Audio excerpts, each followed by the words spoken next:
Okay, we're going to have a go at changing a valve on the fuel pump on this car. Here you can see the telltale signs of a fuel leak. We're just going to get that up on the lamp, make it a little bit easier to work with, and then whip off the valve and have a look at it. The replace looks like this, and this part of the valve here screws into the fuel pump, and this part here goes off to the accumulator.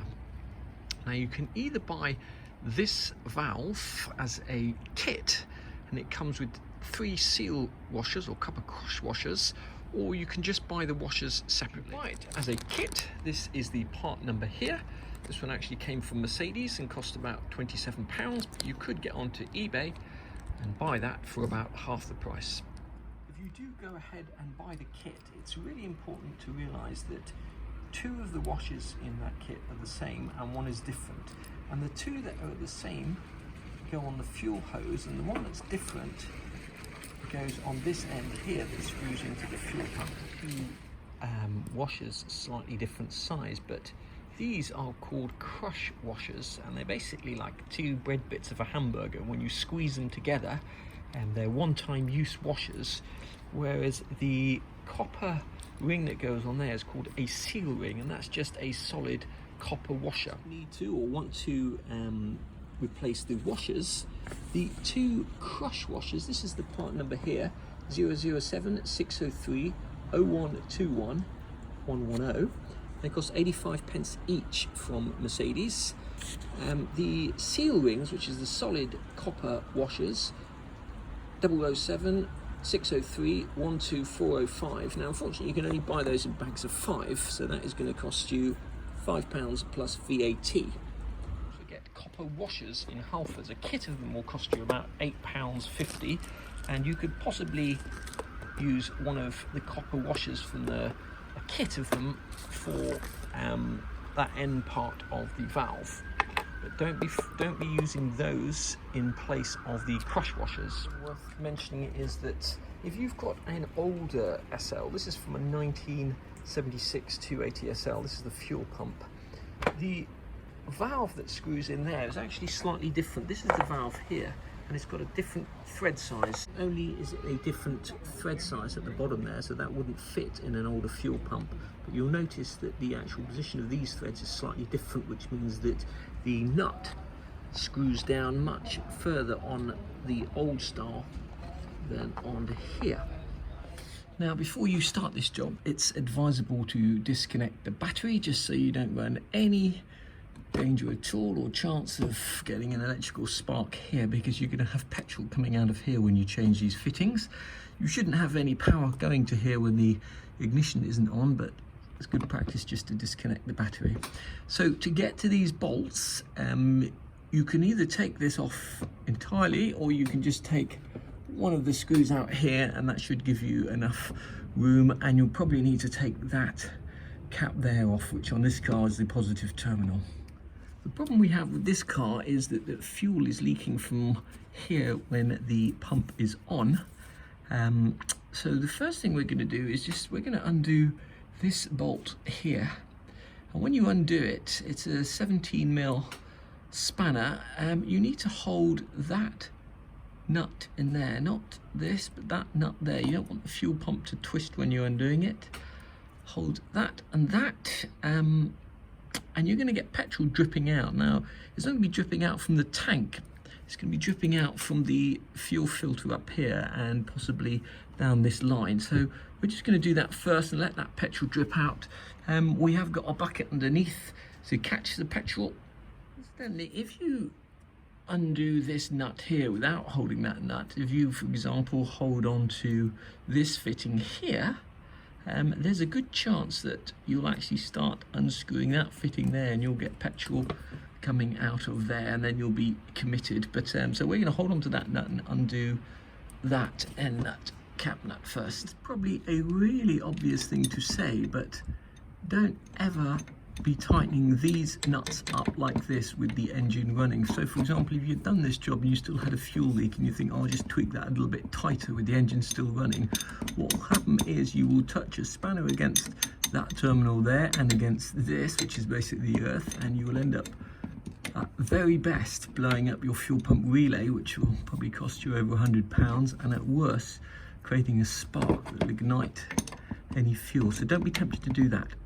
See, the petrol has started to drip. Cap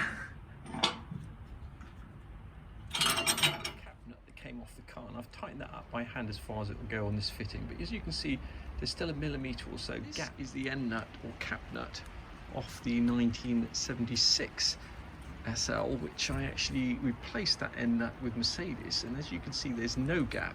And what that means is that this end nut is going to allow you to, is basically deeper, and is going to allow you to tighten those fittings better than what actually came off the car. So I'm going to use one of those. I suppose what would be a good idea is actually to replace that nut as well if you were doing this job. I think it's only about £1.50 from Mercedes, and on one of my previous fuel pump videos there was a part number for that. This fitting here is held on with an Allen key on the other side, and I've loosened it because I want to be able to slide that pump out and take those copper washers out before I change the fitting. Okay, what you can see, we've got petrol dripping out of this line, which is just residual petrol from the filter and the fuel line, but nothing dripping out of here yet.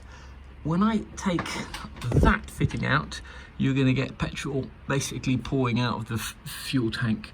So you need to be changing, you either need to clamp these off, so they, but they're quite difficult to clamp on this car because they're very short pipes and I don't want to damage them. So I'm just going to do the job quickly. I'm going to take that out and make sure I've got the proper seal ring ready and put that back in. I've changed that over with the correct seal ring in there. Depending on what fuel pump you've got, on this fuel pump here you can actually hold the fuel pump here with a 17mm spanner and just tighten that with a 17mm ring spanner. If you don't hold it, this thing will twist when you're trying to tighten that up, and that's going to be pretty tight because I suspect that's where we were leaking from before. So now we're just going to push this back in, making sure we've got the correct crush washers on, tighten everything up and see if we've still got a leak. Crush washers on, it's just a matter now of tightening this all up. How much fuel came out of the car doing that little job? Not an awful lot. Seems like a lot when it's pouring all over your hands, etc. But you'll also notice that in that fuel, I don't know if you can see this, there's quite a lot of I would call crap, and that is going through the fuel pump, probably from the tank through the fuel pump. Obviously that would be filtered out by the fuel filter, but it's probably a sign that this fuel tank could do with a thorough cleaning and flushing out. We've tightened everything up as well as we can. Once again, when you come to tighten this nut here, make sure you hold on to that nut while you're tightening it. I can't see any leaks here, so what we're going to do is fire up the car, assuming it starts of course, and see if we've still got a leak. First moment of truth, will the car actually start?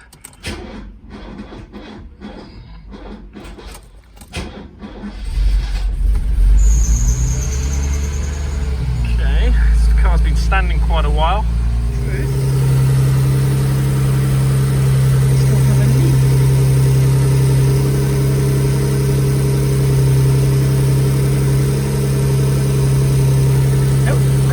Fixed it. Turn the engine off, put this back on, and obviously remember to tighten up the fuel pump here.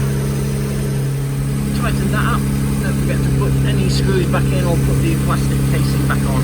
Okay, the next thing we have to do with this car is get some more fuel. Obviously it's not on empty yet, but this car's been standing quite a while, and the battery is probably not in the best condition.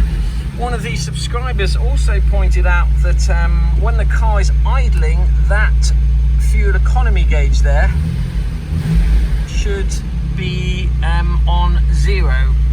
And if it isn't on 0, it means there's a vacuum leak somewhere in the car. So that's something we'll be looking at in another video, just tracking down the vacuum leak in this car.